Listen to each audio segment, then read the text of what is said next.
Hello my good ones. Marinette's akumatization is probably the most discussed theory of all.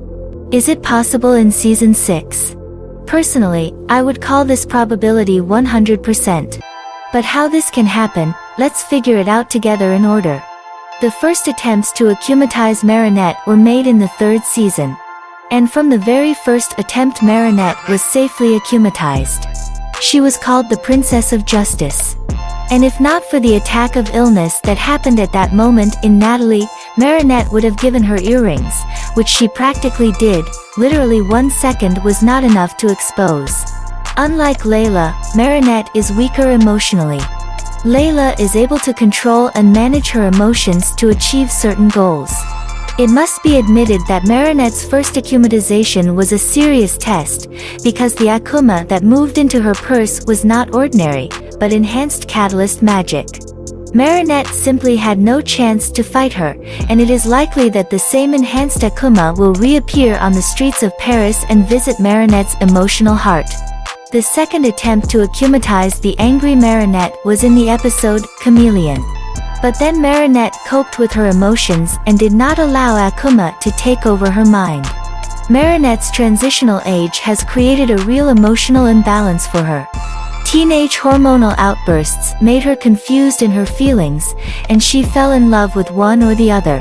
The monarch tried to use these emotional swings again, and already in the middle of the 5th season Marinette again fell under the action of Akuma. And again, this akumatization was very successful, despite the fact that the Akuma was ordinary. The monarch gave her a name, the Whistleblower. If it wasn't for the cat Noir that caused the emotions, then Marinette probably couldn't cope with her inner anger.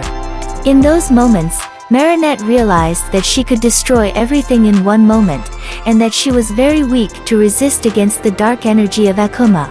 The older Marinette gets, the more often there are moments of intemperance and frustration.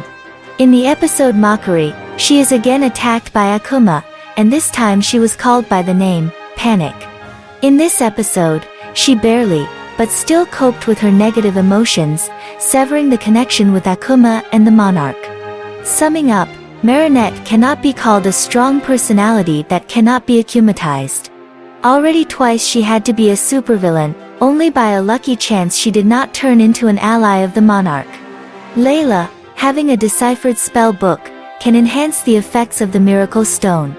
She is also, like Master Fu, able to create magic potions to activate the additional powers of the Butterfly Stone.